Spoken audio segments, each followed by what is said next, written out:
बंजारन बहू। कमला एक बहुत स्वार्थी महिला है। उसने पैसों के लिए एक ऐसे इंसान से शादी की जो पहले से शादीशुदा और एक बच्चे का पिता भी था। कमला के पति को मरे हुए एक अरसा बीत गया है। अब वो अपने सौतेले बेटे वैभव के साथ रहती है। वैभव के दिल में अपनी माँ को लेकर इतना डर है कि वो अपनी माँ के सामने एक शब्द नहीं बोल पाता। उसकी माँ जो कहती है उसको सर झुकाकर वही मानना पड़ता है। वैभव, तुमने अभी तक घर का काम क्यों नहीं किया?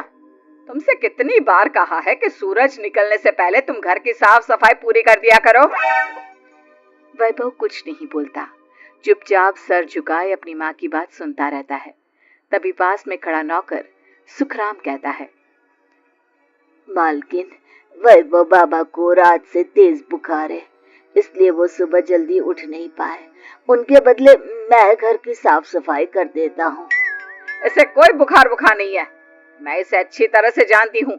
ये सब काम न करने के बहाने हैं। सुखराम काका, बोल दो इसे। सारे घर का काम यही करेगा और इससे समय पर अपना काम पूरा नहीं किया तो इससे आज का खाना भी नहीं मिलेगा।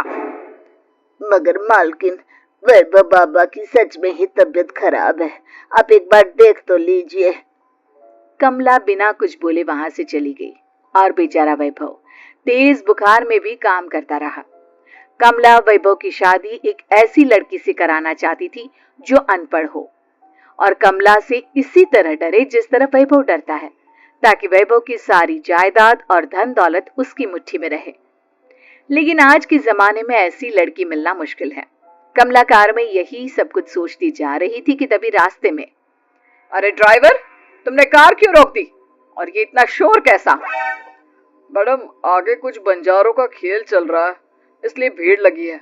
मैं अभी भीड़ को साइड में करवाकर कार निकालता हूँ। ड्राइवर भीड़ को साइड करके कार निकालने की कोशिश करने लगा कि तभी कमला की नजर रस्सी पर चल रही एक फुलवा नाम की बंजारन पर पड़ी। क्यों ना मैं इस बंजारन की शादी वैभव से करा दूं। ये तो अनपढ़ लग रही है, मेरे पैरों तले दबकर भी रहेगी। मुझे अभी इसके माँ बाप से बात करनी होगी। ये सोचकर कमला ने उन बंजारों से बात की और उन्हें शाम को अपने घर बुलाया। फुलवा के माता पिता वहां उसे लेकर आ गए। उन्होंने इतना आलीशान घर पहले कभी नहीं देखा था। अच्छा हुआ आप लोग आ गए। देखिए, मुझे घुमा फिरा कर बात करने की आदत नहीं है, इसलिए सीधे सीधे मुद्दे पर आती हूँ। मुझे आपकी बेटी बहुत पसंद है। मैं अपने इकलौते बेटे की शादी आपकी बेटी फुलवा से कराना चाहती हूँ। इसके बदले में आप जो चाहो वो ले सकती हैं।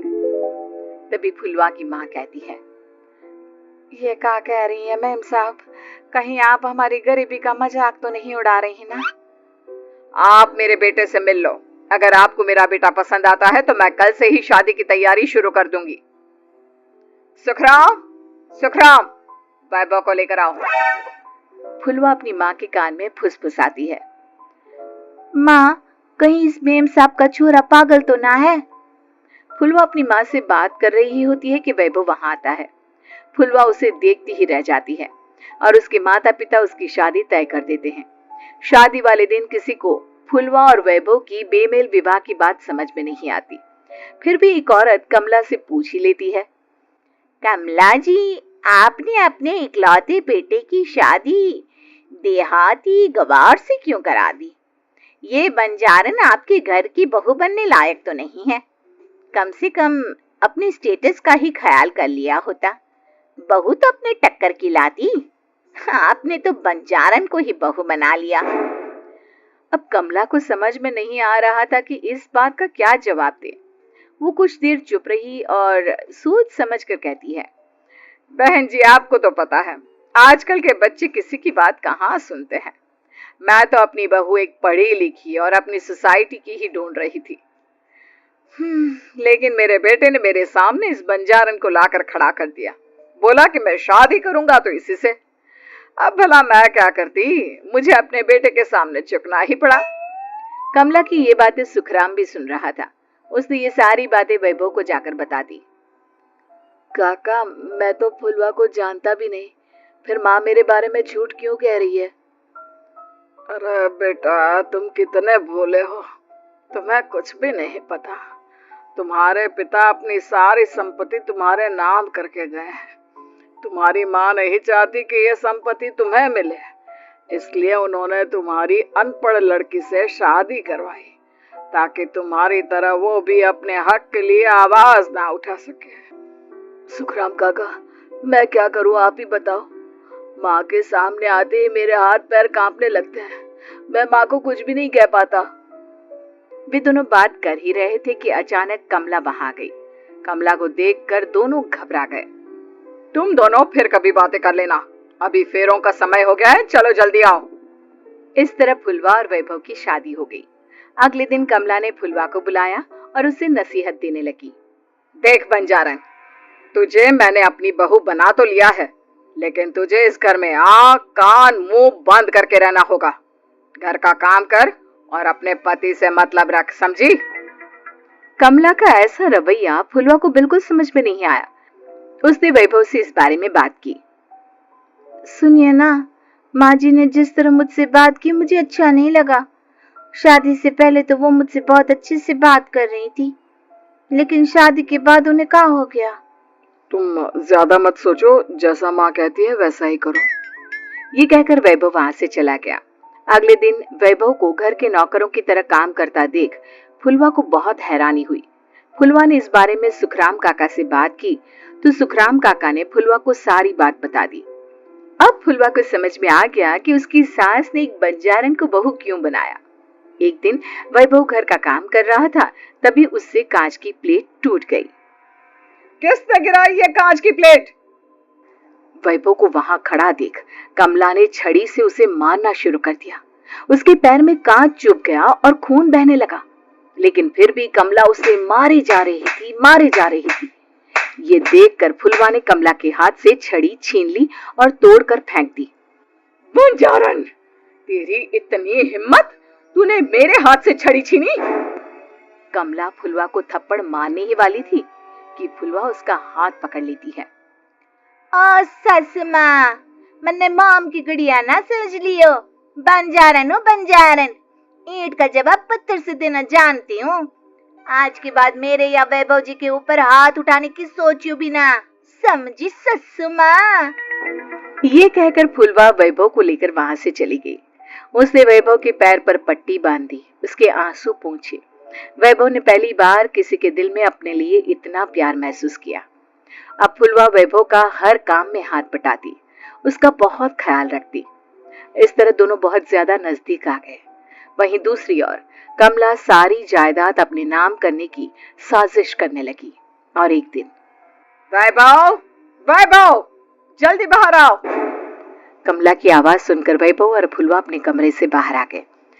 जी माँ, आपने बुलाया? ये ले, इन कागजों पर साइन कर दे। वैभव कागजों पर साइन करने ही वाला था कि फुलवा वैभव के हाथ से पेन छीनकर कहती है, ना वैभव जी, आप इस पर हस्ताक्षर नहीं करेंगे। आओ बंजारन, मैं तुझसे बात नहीं कर रही। ये बात मेरे और मेरे बेटे के बीच की है। चुपचाप पेन दे दे, नहीं तो तेरी खाल उधेड़ लूंगी। ससु माँ, बंजारन की खाल इतनी भी ढीली ना होवे कि कोई भी उधेड़ लेवे। जो यकीन ना आता हो तो देख ले उतार के। और हाँ, बंजारन जरूर हूँ, पर अनपढ़ ना हूँ। मन्ने भी पता है कि किसी भी कागज पर साइन करने से पहले उसे अच्छी तरह पढ़ लेवे। पेन देती है या नहीं? ये कहकर कमला फुलवा को मारने आई तो फुलवा ने कमला को धक्का दे दिया और वो नीचे गिर गई। कमला डरकर वहां से भाग गई।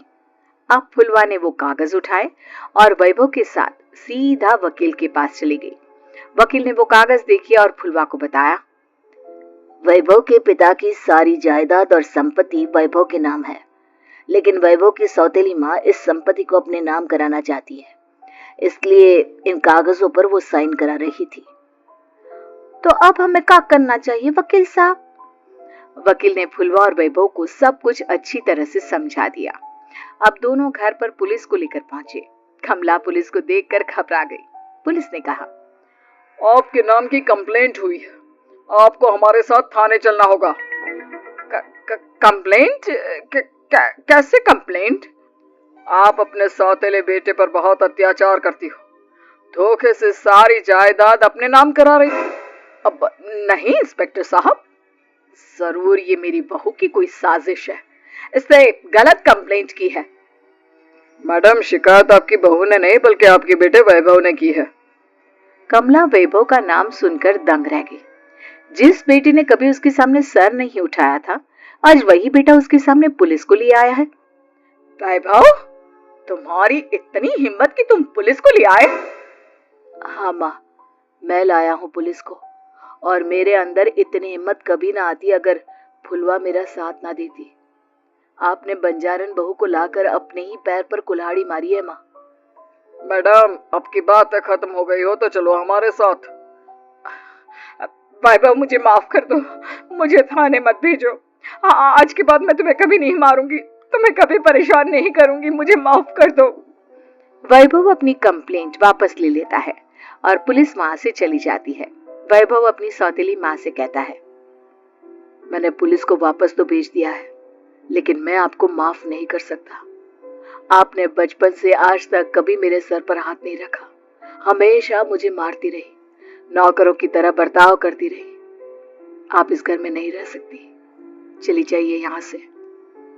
कमला घर छोड़कर चली गई और सड़क किनारे खड़ी होकर सोचने लगी, काश मैंने वैभव को माँ की तरह प्यार किया होता तो आज मैं इस तरह से बेसहारा ना हो जाती।